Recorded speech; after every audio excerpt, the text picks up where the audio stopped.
Hi, welcome back to Unleashed at Work and Home. Today my guest is Dr. Leslie Sinn, a veterinary behaviorist who's had a lot of work experience with a variety of animals in many different work environments. And I wanted to talk to Leslie about the idea of setting yourself up for success, because certainly working with dogs, well, with all animals, but dogs are my background, we really look at that piece of how can I set up this family for success. And we need to do that also for ourselves and for our own personal happiness. So welcome, Leslie. Thanks so much for joining me today. Oh, thanks for having me, Colleen. I appreciate your thinking of me and inviting me to join you. I was delighted that you were able to come on.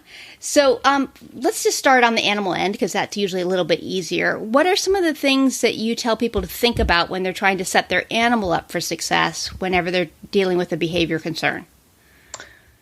Great question. So I think probably the thing that's hard for people to keep in mind, or that's important for people to keep in mind, is that it's a lot easier to prevent issues from happening or prevent problems from occurring rather than dealing with the aftermath or the chaos that occurs, associated with the problem behavior or the difficulty, whatever that might be. Mm-hmm. And although it may take some forethought and take a little bit of organization, the payoff is huge. So just a classic example of a very, very common problem, as you know, that people have all the time with dogs is the mayhem and chaos that occurs when visitors arrive at the front door.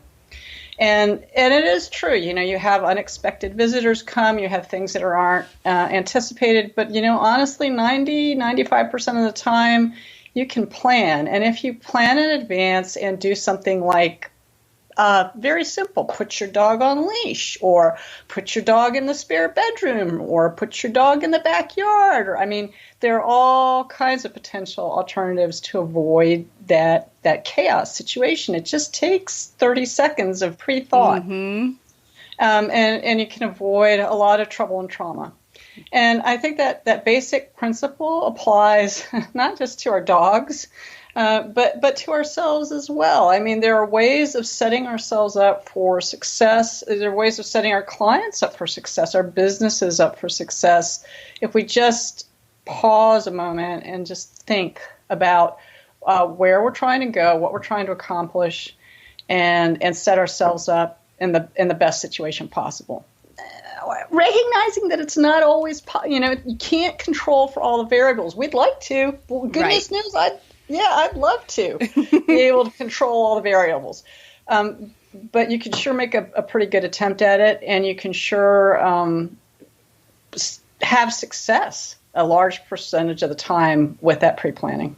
Absolutely. It's interesting how I'm going to mess up the quote, but basically, like, every plan is going to fall apart. It won't come out perfectly as designed, but failing to plan just leads to chaos and craziness. So you need to plan, and you have to recognize that you're going to have to adapt on the fly. But your point about having a little bit of forethought, having such a big payoff, I think is one of the things that falls apart when we're under stress, that we start thinking, well, I don't have time to do that. I can't deal with that right now. And that's true in that exact moment. But if we don't make the time to try to figure out, well, what is going to make this better moving forward, we stay in that perpetual stress period. Right. Yeah, absolutely. So, speaking for myself, I found that I am a great planner, and I have a tendency to schedule things on a regular basis for my clients. I map out time, I map out training programs, I map out all kinds of things. And it wasn't until relatively recently that I had that epiphany, which is that maybe one of the reasons why I struggle so hard for myself on various occasions is, you guessed it, I don't have that same kindness directed at myself, right? I don't make that same effort for myself. So, the old saw of scheduling things that are important rings true. And that may be things like scheduling time to read a book, or scheduling time to go to the gym, or scheduling time to have a conversation with a friend. Yes. I know for a lot of people that feels very mechanical, But the fact of the matter is that in today's hectic world, if you don't plan, there are many, many things that can take up your time, whether you want it to or not, many of them unimportant. And when you stop and take a look at your day and you realize that you've spent 70% of your time doing stuff that you'd rather not, or that you would prefer not to have to deal with, and that you've left the important things by the wayside, bad news, right? And that's the time when we need to pause and actually take a break and schedule that time. And I found that to be hugely effective to me. It still chaps me a little bit to have to do it. I admit it. Yeah. But when I take the time to schedule, plan, and allocate time, it is extremely helpful. And one of my personal failures is that I always underestimate how long things are going to take. Me too. Always. The planning fallacy. Yeah. Right? Oh, I can whip that article out in a day, or I can, I don't know, name it, and it always takes more time than I think, to the point now where I've actually started tracking how much time some things take me so that I'm a little bit more realistic and don't impose false expectations on myself. Don't set myself up for failure, right? Yeah. I've been starting to track the actual time too, because I just keep thinking, why am I always behind? Well, I'm always behind because I thought I could accomplish 182 things in one day, and that's not realistic. And yet, it's tough. One of the points you were making about scheduling time to read a book or have a conversation with a friend rang true to me also with the fact that we break those commitments to ourselves, even when we've scheduled it, when we're under stress. We're like, I don't have time to do this. So the restorative things, the things that make us feel better and fill us back up, are the first things we jettison when we're feeling under the gun.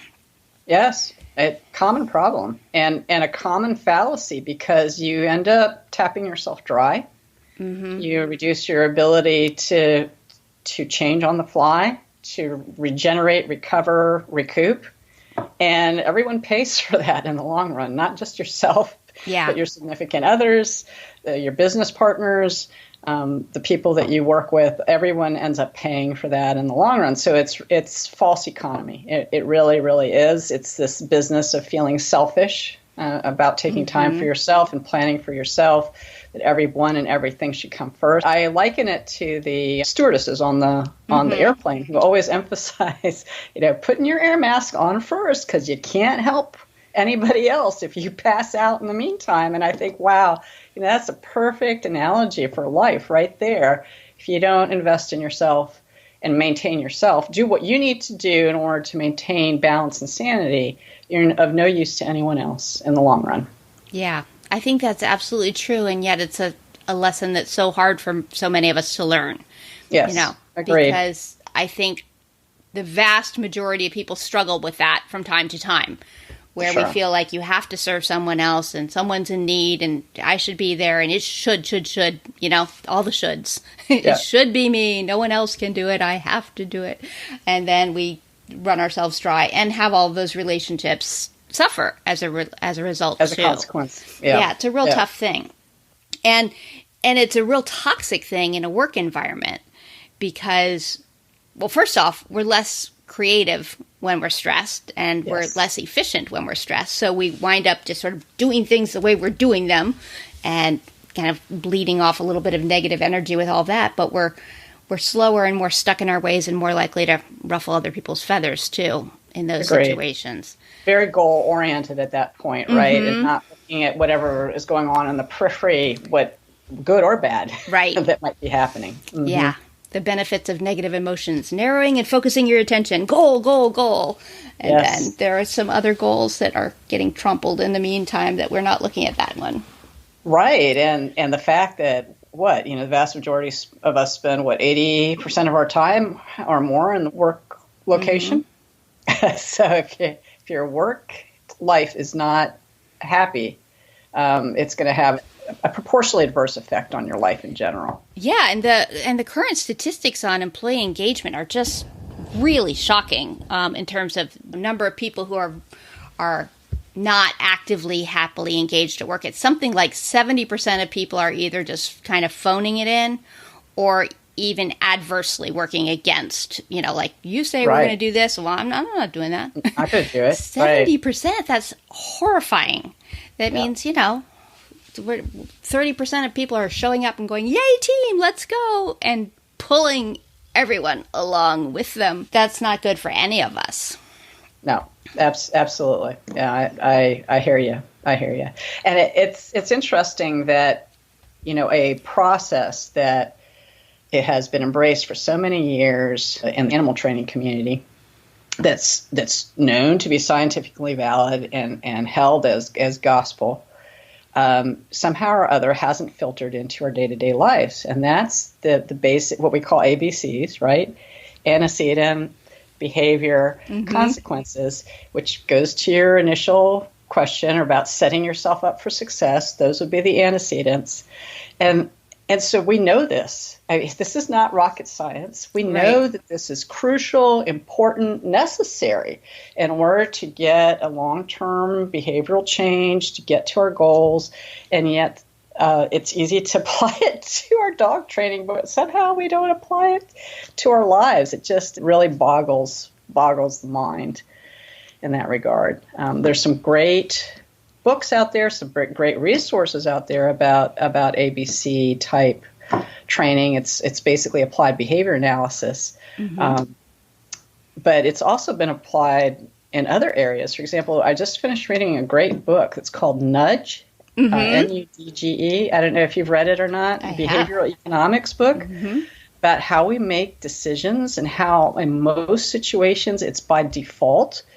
And that whole aspect of how we interact with our environment is fascinating to me because it's been in the news day to day, right? That how we all accept default settings, right? For Facebook and for Google and for Amazon, and how those default settings were giving away huge chunks of our personal information and lives and what we do because that's how we make decisions, and we can't be bothered to do more. It's just mesmerizing. It really is, isn't it? How much of our daily lives is just sort of rote, or just someone else has made a decision for us and we go, oh, well, that's the way it is.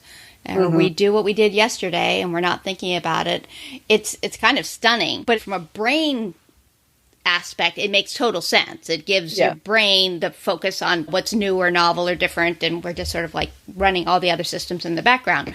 But that only works if you're happy with your results. If you're unhappy with what's going on and you just keep doing the same things because that's how we're wired, then that's really to our detriment. Right. Although it does go back to your initial thought, or some of what we've discussed already, which is that, it's not always easy to break out of those default behaviors or those default patterns. Yeah. It really does require you to be mindful to some extent and be aware of how you're making decisions. And let's face it, it takes some introspection and some self-evaluation and criticism and the decision that you want to make a change, that you want to have an impact. But that being said, if you can do a self-assessment and decide where it is that you want to start to initiate some change, you can have a powerful effect with relatively minor tweaks. Yes. If you take the time to do that. Yeah, there's amazing power in tiny tweaks, isn't there? Sort of keystone effects. Can you give an example of one that you can think of from a human perspective? Yeah, so I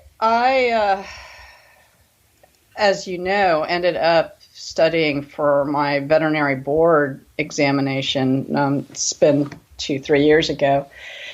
And I'm not a spring chicken anymore. And I stopped to think about how I was going to make sure that I was going to be successful in taking the exam. I can't do all-night bingers anymore. That's not going to cut it.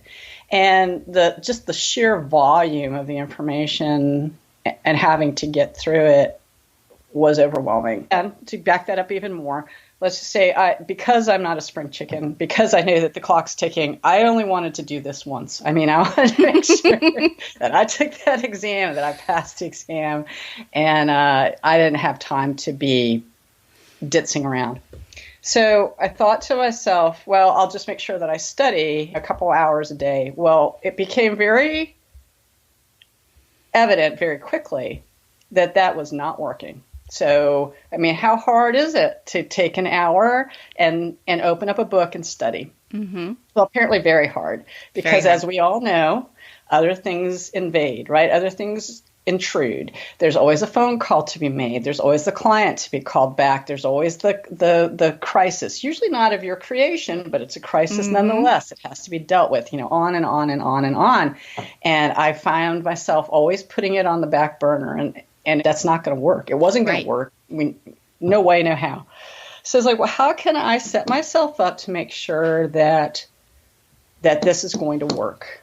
And the answer ended up being that I had to do some changes. They doesn't sound like major changes, but they were, in the sense that I had to change my pattern of living. So what I ended up doing is going to bed half an hour early, right? And getting up at 6 a.m. every morning, come hell or high water.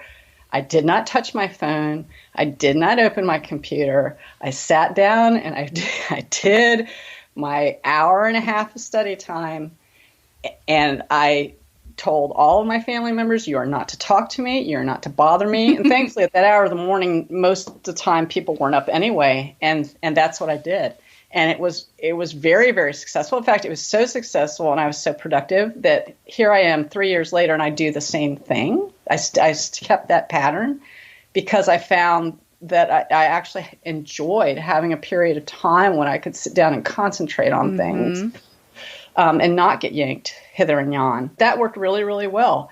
It wasn't that hard to do, but it did take some foresight and pre-planning.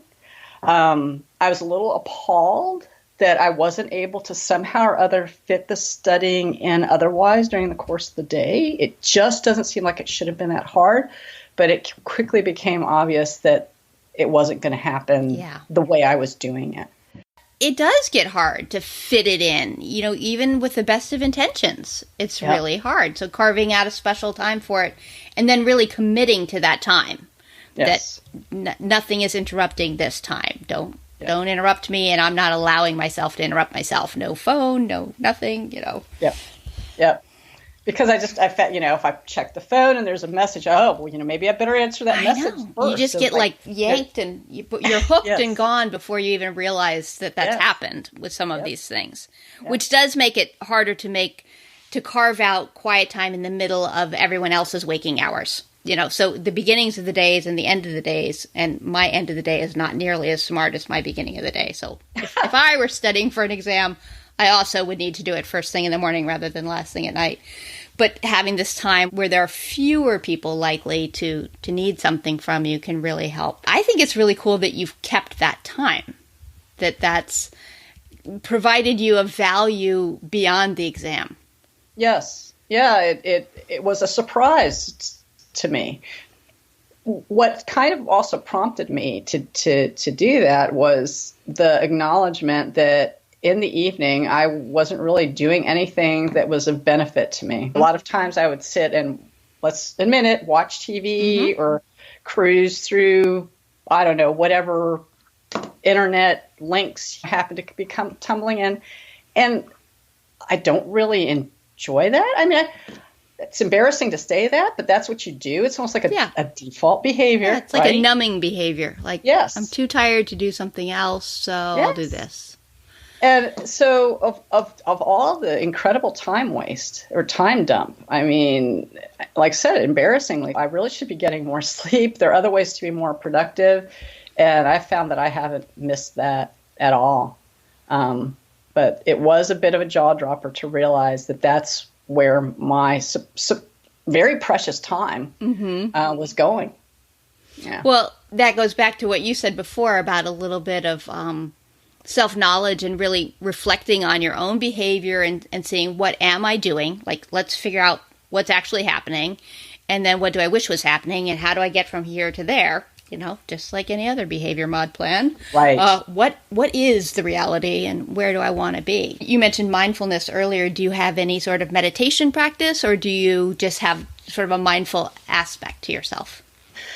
Actually, I do meditation, and you're going to laugh. Again, self-revealing information here, but you read all these self-help books, and you should be doing X and you should be doing Y, and none of that ever worked for me. Mm-hmm. What always has been very relaxing for me, honestly, is a nice long shower mm-hmm. or a nice long stint in the bathtub, and I am very bad at verbalized mindfulness exercises. For some reason, I can't get into those, and I always find myself feeling bored and or giggling, and it just doesn't work. Images are very powerful for me. Mm-hmm. And I really, really enjoy nature. I really enjoy animals. Otherwise, obviously, I wouldn't be in the profession that I'm in. And so I have a series of images that I run through my head in a sequence mm-hmm. that I just work through every night, and I find it to be very relaxing and very soothing. And this is another habit that I picked up as I was studying for the exam, and I felt the stress starting to ratchet up some more. And I found it to be very, very effective. So pick an image that means something to you, like flowing water mm-hmm. or Great Falls during the flood, water tumbling over the rocks, and think of an appropriate keyword that goes with that. Looking at the image and thinking to yourself, I am very powerful, or I am solid, or I am focused, whatever the image is. So I found that to be very helpful in images of my animals and of my family and friends to remind me mm-hmm. of what's important. And that helps to ground me somewhat when things are rough, or when things could be better, right? Yeah.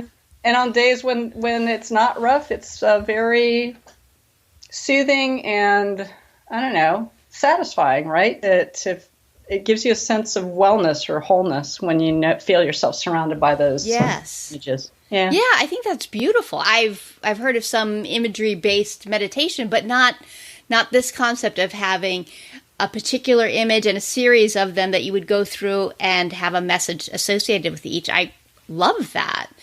And I think it also harkens back to a point you and I discussed before we started this, of that not everything works for everyone. We all have to figure out what is going to work for us. And so, someone says to you, meditate, and you start listening to the words and you're like, this is ridiculous. This isn't doing it for me. That's completely mm-hmm. valid. But the benefits of meditation have come to you because you kept looking for the way that works for you. And right, for what fits. Mm-hmm. Yeah, I love that. I think that's really cool. Recently, I came across a very interesting book that talked about walking meditation as well. And I don't know if you have had a chance to read some of that research, but it's not a new concept. I mean, the whole idea of the mazes mm-hmm. in Christian churches yeah. and working your way closer to God as you work your way through the maze, walking meditation, right? Yes. And so for many people, the meditation is hard because you have to sit still with your thoughts.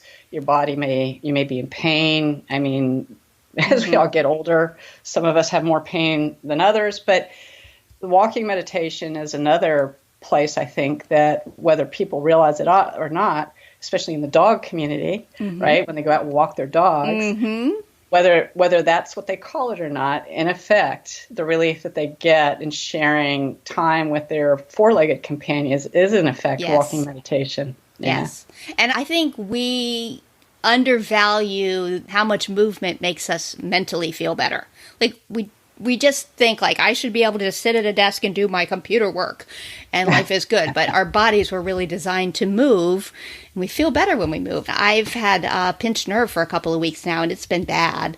And I hadn't been able to walk my dog for a few weeks. And I hadn't been able to think about much of anything for a few weeks. It was lovely to get back out with my dog and just go for a walk. We couldn't go as far, but he was happy and I was happy, and wow, it made a difference.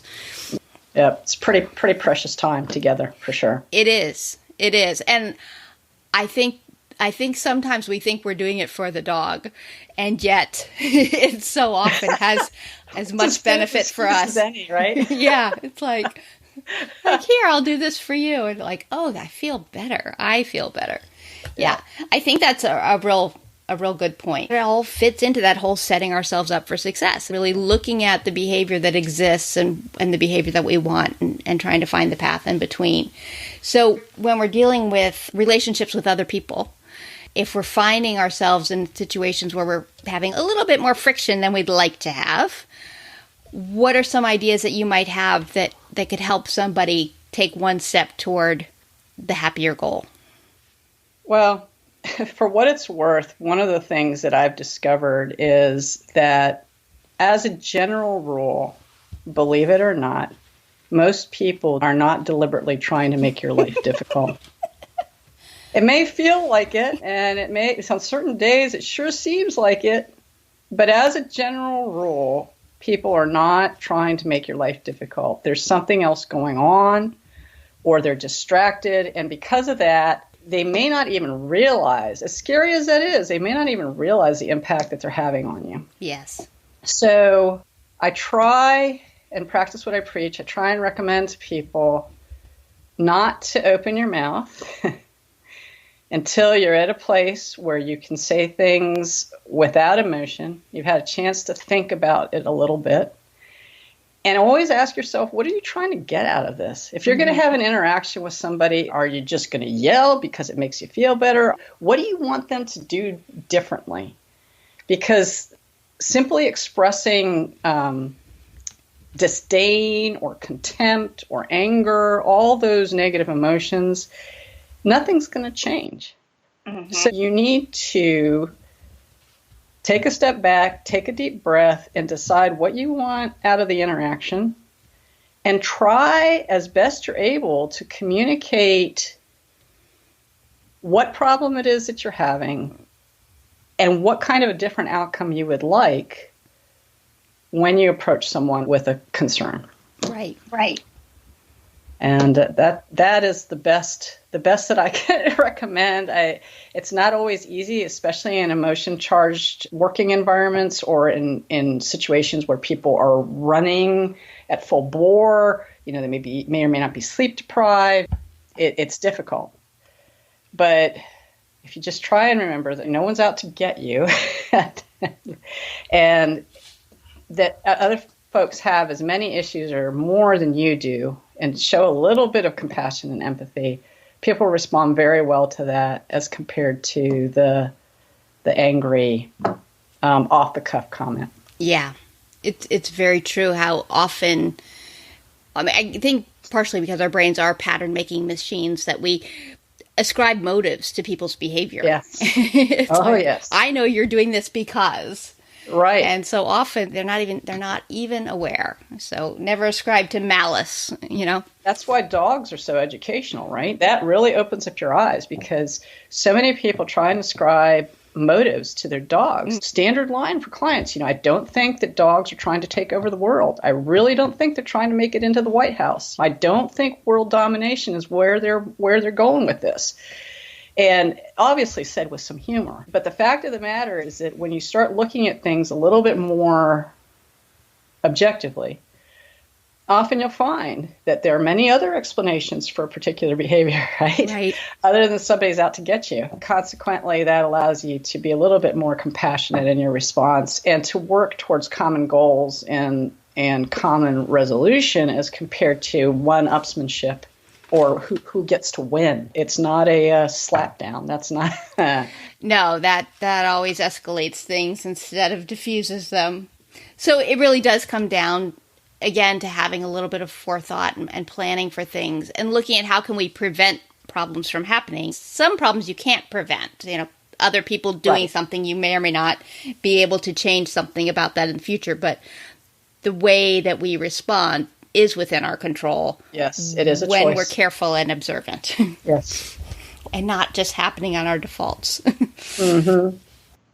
Which, if you've been doing your mindfulness, will put you in a better place. Yeah.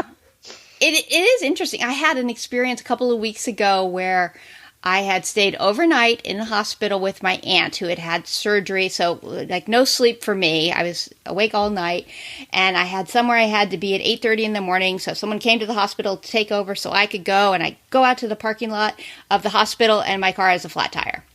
And I thought, well, that's frustrating. And I thought, oh my goodness, meditation works. Because a couple of years ago, I would have been sobbing and kicking my car. Yep. I would have been like, I have to go. And I was just like, well, that's a bummer. Now what am I going to do? And it was all so placid. It was just like, well, here we are. I'm going to have to deal with this now. Yeah. And it was really funny because there was a whole part of my brain going, oh my goodness, meditation, it really has paid off for me. I'm not a raging lunatic in the parking lot that people are pointing at. Yeah, but that is the payoff, right? I mean, that really is a payoff because it wouldn't have done you any good to scream or yell or kick or get upset. And it doesn't even make you feel better, right?